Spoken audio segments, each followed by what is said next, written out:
Okay, let's do this. Let's do this. This person, how do I want to describe you, Blair? It's almost like I would like obviously say mentor first. I've kind of like have given you that. I feel like mentor, dear friend, somebody that I met 3 years ago on a whim. Maybe it was 3 years ago, 3 years, 4 years ago in Well, my time previous flies. job. Time does fly. I think it was about 3 or 4 years. We met. I fell in love with your presentation virtually, and I'm like, this woman is great, and I want to get into public speaking. And I simply reached out and we've connected since then. You've been such an instrument in my life, just try to help navigate being a professional, but also just a person just to talk to. I feel like from miles away, we've never actually met in person, which makes it even the funniest thing ever. But you have an honor and pleasure to have CEO, founder of Leaders Uplifted, Blair Bloomston. Blair, how are you? Oh, Rashad, I'm wonderful. And I appreciate that intro because I have been by your side for those intervening years as we've gotten to know each other. And what a wild journey it is. It actually is so odd that we haven't met in person because I do feel very connected and it's only been virtually. Every time I think we meet maybe what once or twice every 2 or 3 months, and we just kind of connect, Mhm. catch up with life. And I always have admire people from afar, but knowing this conversation really, I think, would inspire more to interview. Not because I know you, but I also think that people should know the journey or what it takes to get to these spaces. And so I do know, when we met, you were a CEO of a very known speaking firm known as Game Mhm. On. And I know this past few months ago, you transitioned to start your own thing. And I want to really Did. captivate the entrepreneurial spirit for those who may want to make that jump in life because I think the funniest thing is when we had these conversations before, you were talking about how long you were doing one thing and then taking this leap into doing something else. And I've always been curious, like, what got you to this point? Like, what got you into becoming a speaker? Like, was there a background in this? You have any Yeah. family connections, things like that? I love taking it back to the beginning, to the origin story, as they say, and I love it on this particular day, Rashad, because just yesterday, I got noticed as a LinkedIn top voice for public speaking. And I'm going to wear that like a Girl Scout badge of honor for sure. I'm going to just claim it. I know LinkedIn reassesses every 60 days. So now I have like my eye on the prize. But Right. I'm a month into the launch of our new firm, Leaders Uplifted. It is a leadership focused training agency, but I'm a big believer that the way leadership is conveyed is through communication, is through being able to, encourage your audience with words, encourage your team. And there's a lot of communication also that happens without words. So if we're talking origin story, my without words origin story is that I am a born performer. I spent my youth, my competitive sport was dance. Mm. I went on to actually do like competitions and things like that in high school. And then I had a transformative experience with a group that's called the Broadway Theater Project, and now is called the Performing Arts Project. It's evolved. And it showed me that I could have a career in performing, that I could have a career as a dancer and a singer and an actress. So really, it goes back to starting college at NYU in the early 2000s, and then transferring to Marymount Manhattan College, where I got my degree in fine arts. And using those skills that I learned as a trained performer, as somebody who was very dedicated to studying the art of using our face, our voice, our body, every skill that we have to convey a message. That's really how I got started as a leadership coach about 2 decades ago. Wow, I don't even think I knew about the performance arts piece. Like, all, You all haven't jokes seen my jazz hands come out on these Zoom calls, Rashad? no, now that like I think about it, it makes sense. Like I definitely understand like where it comes from. I didn't know that though. Is there like a play or something that you did that you kind of knew like this Mhm. is a big part of you? Like was there like a moment that you felt like wow, like I really am meant to be a performer? Well, when I was very young, I was very into tap dance. And I Mm, actually got to tap with one of my mentors, Gregory Hines, mm, quite a few times as a young person. And what was so powerful about what he taught is he taught improvisation, right? There was structure and rhythm and flow, but the way he taught, it was like jazz, but with your feet. And I think I was so terrified. I remember as like a 15-year-old girl, like hopping into the middle of an improv circle with all of these legends. And, but it was good fear. It was great. It was learned through experience. The only way out is through. And they were so supportive. And he cheered me on. And I have some like old photos of it that I get on a memory every once in a while. So that really, that kind of willingness to be afraid and go forward anyway with hope and optimism, that's what I had as a performer. And that is actually what I'm trying to teach leaders to do now, to get uncomfortable in a glorious way, because it's all learning, and lead others with a brave example. hmm.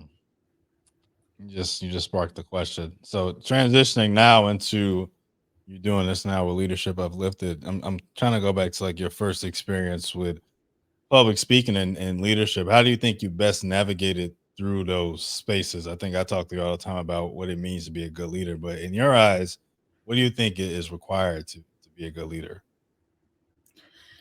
A leader must have a heart to help other people. Otherwise, they are just an ego with management, in their title. Yeah, a real leader comes at it from the position of giving back to others. And I think his name is Dr. Stephen Brown.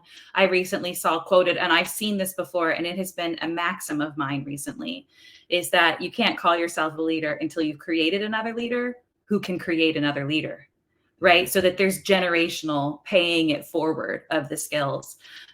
Unfortunately, I think there are too many times where people get a title or they have an idea and things become successful, and all of a sudden they kind of stamp themselves as I'm qualified.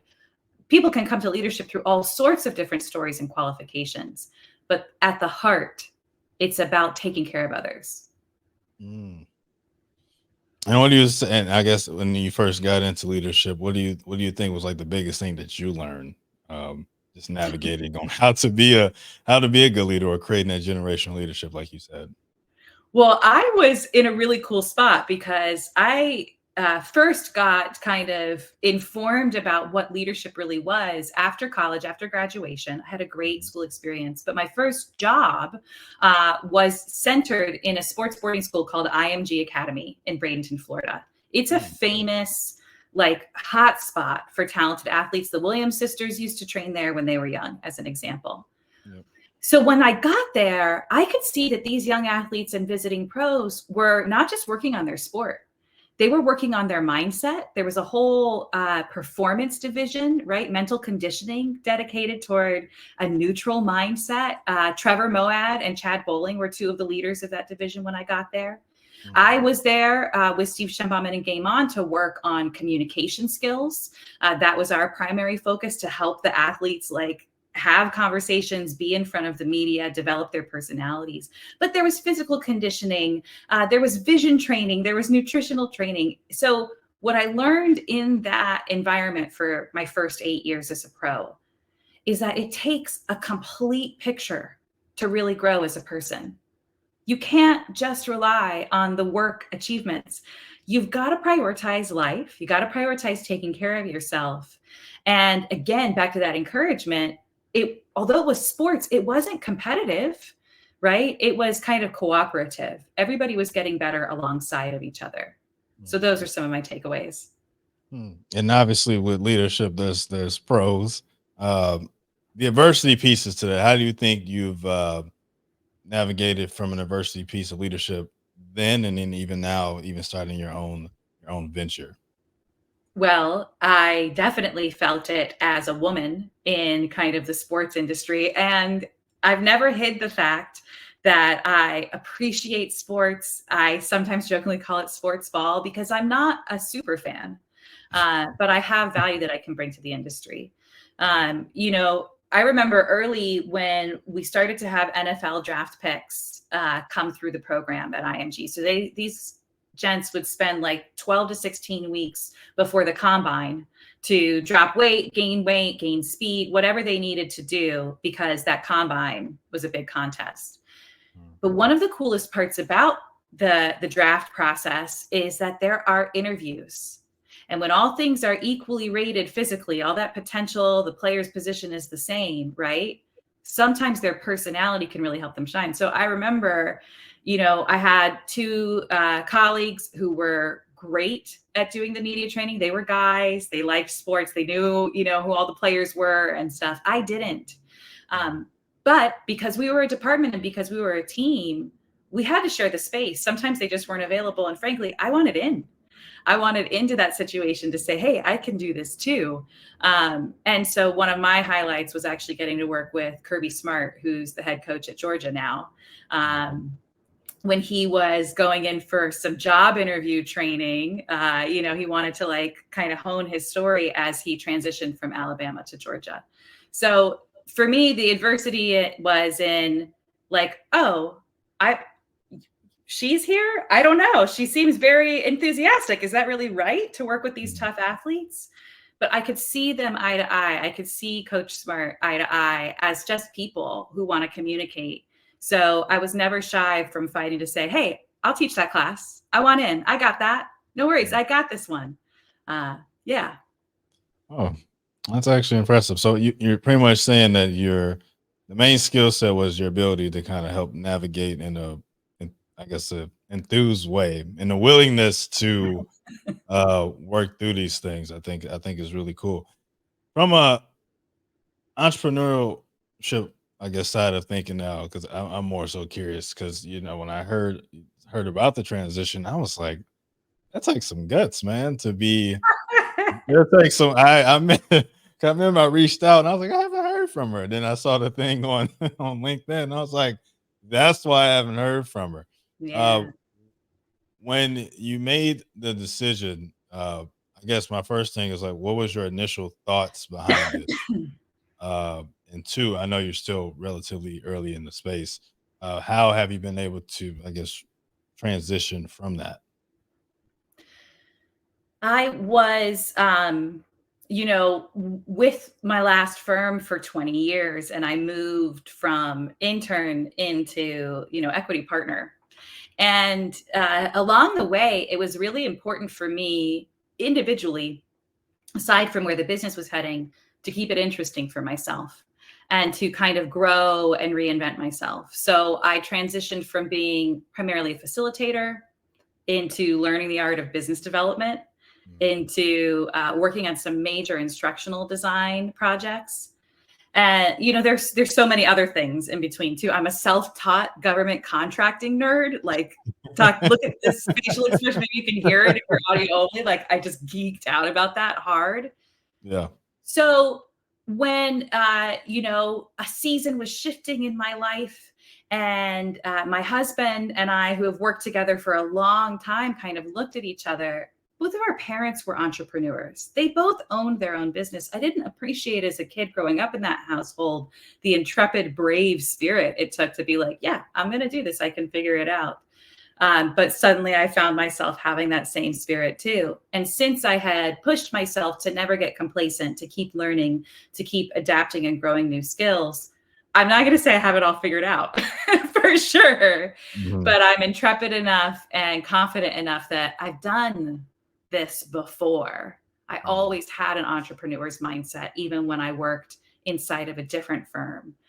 So that's certainly helping me along the way and helped me make the decision pretty quickly, because it was also important to me to never quiet quit, right? To do it all the way and then make a good transition.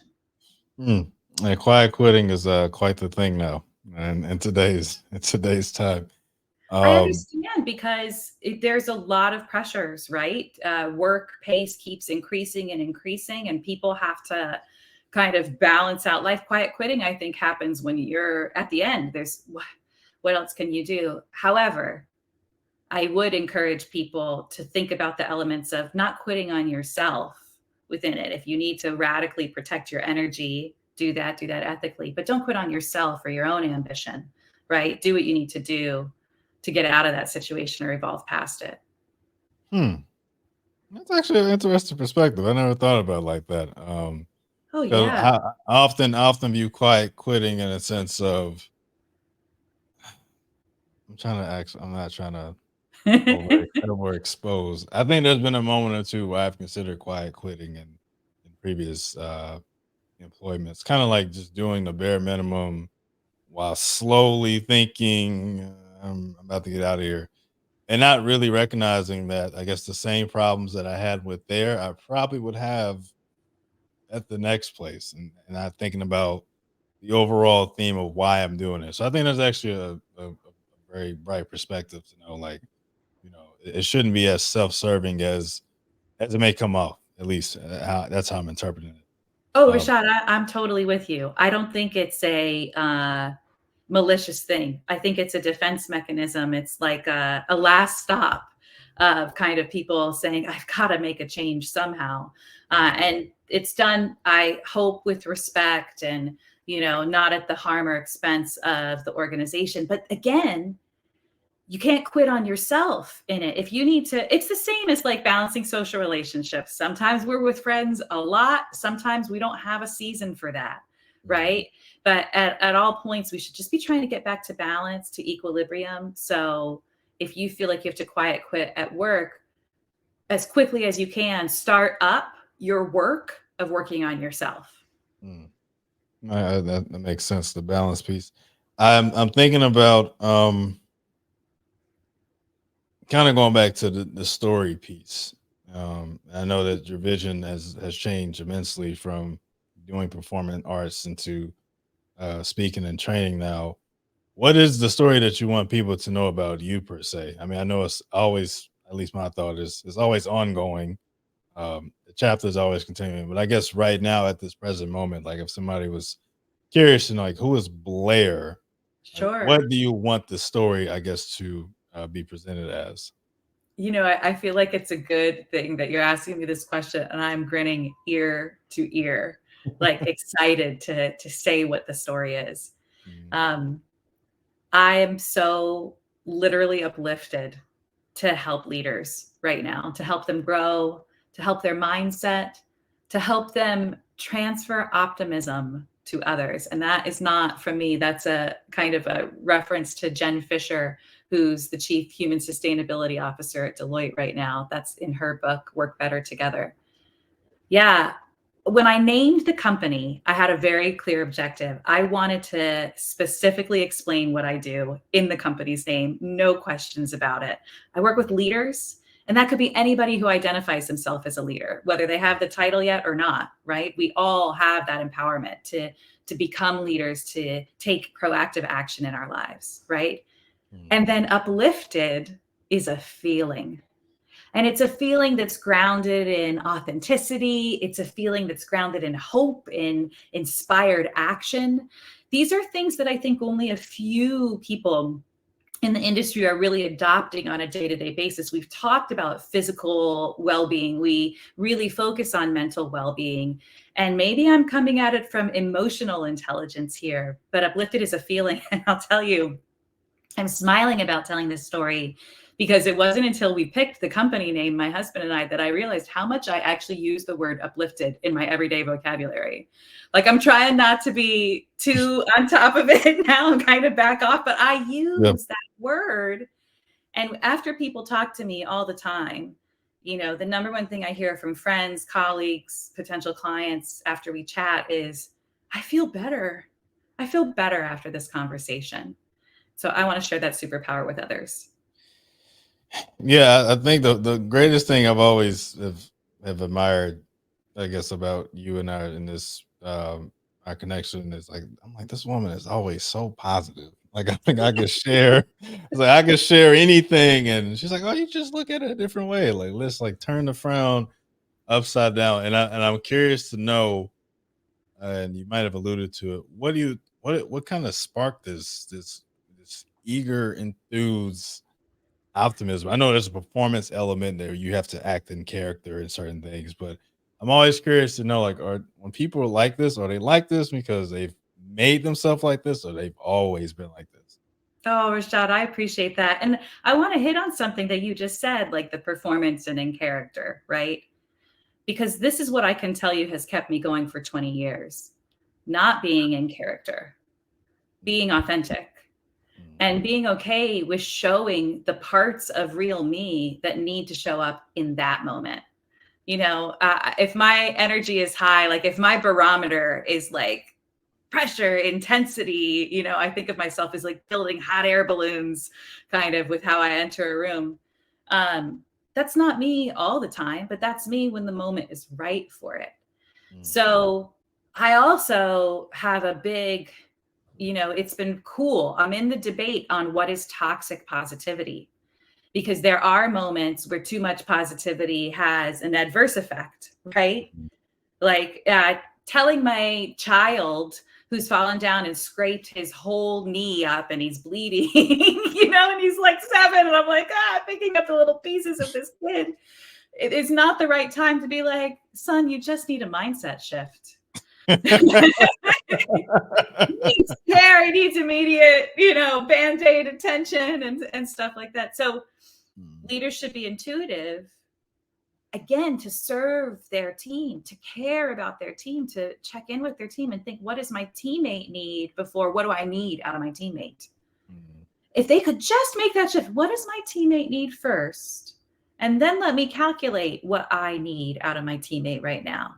Because the soil grows and then the soil has to rest. And then the soil grows and then the soil has to rest. So like, and I guess, grows the plants. Like, we deserve rest too.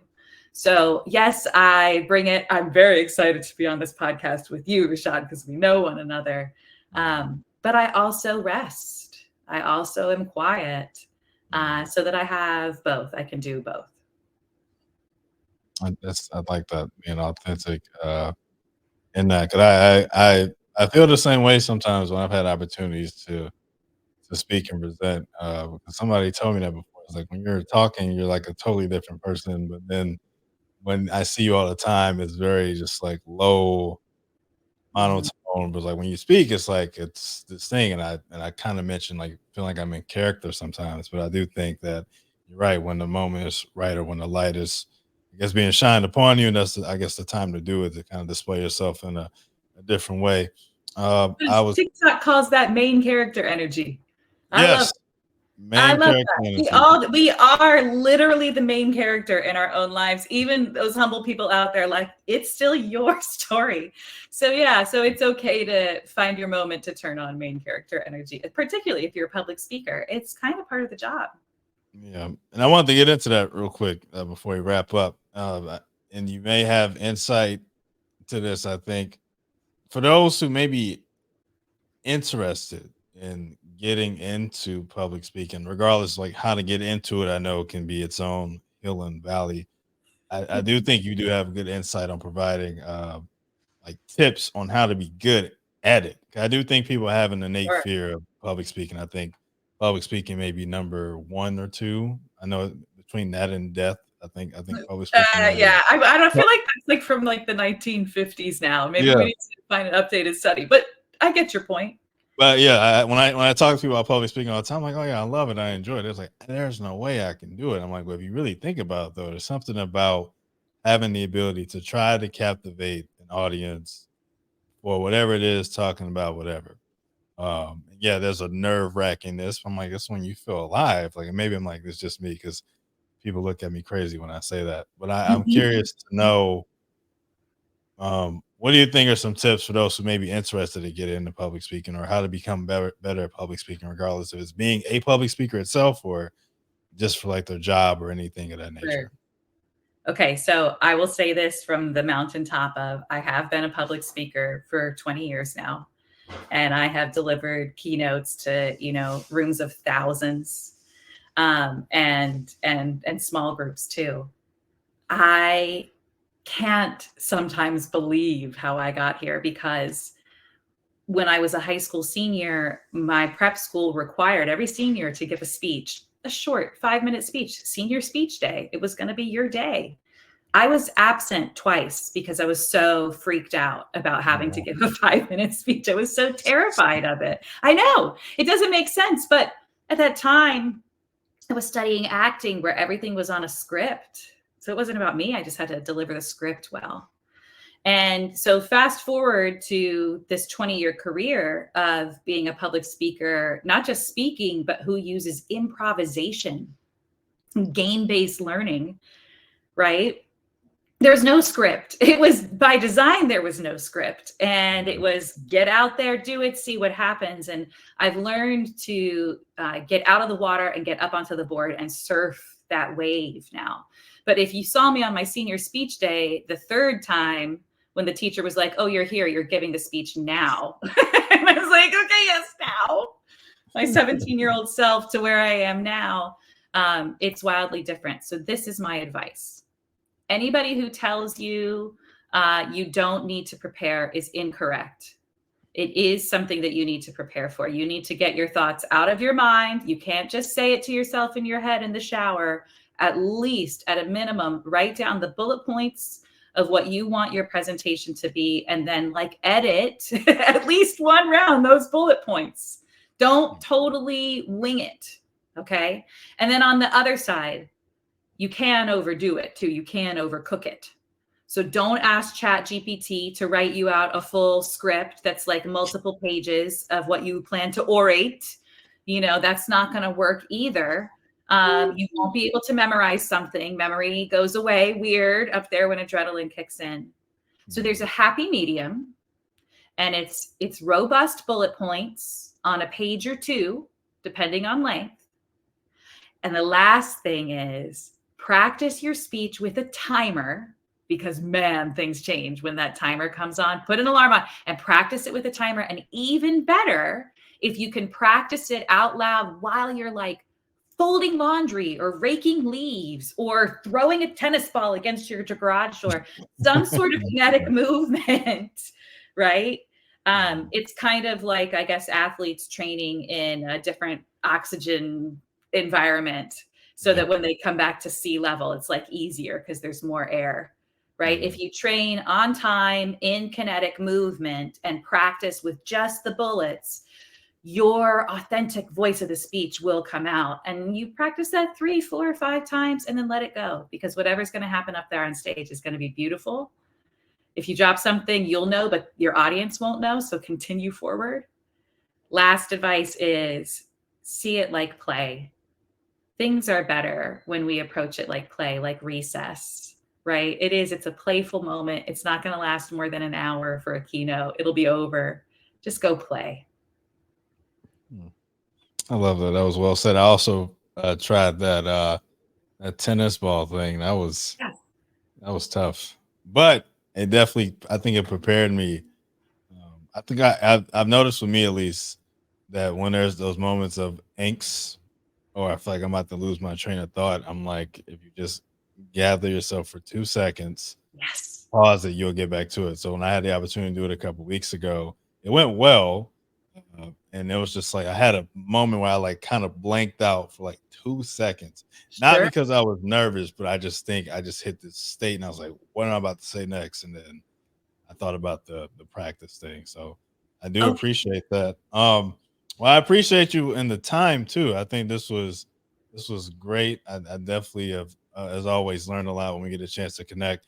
But I am curious, for those who may be curious about learning more about you outside of LinkedIn, where I know that they can find you because you're at the top of the top. The top voice for at least the next 59 days. You were at the top of the top. Is there a place that people can find out about Leaders Uplifted who may be interested in learning more about that? Yes. Leadersuplifted.com is our website home for all of the good things that we are doing. We're offering keynotes and workshops. We're offering, of course, custom designed learning experiences and And I currently have a wait list running for people who want to get certified in the methodology. So that's pretty exciting for instructional designers and HR leaders. But right now, what I would love all of your listeners to do, Rashad, I think they might be into it. I write a weekly blog called Uplifted Weekly. It's all about mindset tactics, camaraderie and teamwork tactics, and how leaders speak in their own self-talk to themselves, and especially how they speak to others, so that we can find more happiness at work. Yeah, I will let them know. As always, I appreciate you just taking the time. It was funny even before we got started, just seeing the organicness of setting this up was great. We did it. We persevered through. But it was funny. And I think that, again, you bring such a light, not only to me, but I think to anybody who gets an opportunity to connect with you. So I do appreciate your time. And as always, for those who are listening, make sure to subscribe to the podcast on your favorite audio platform. Check me out on YouTube, TikTok, wherever you may find or see my voice or hear my voice. So as always, I appreciate you all. Until next time, peace.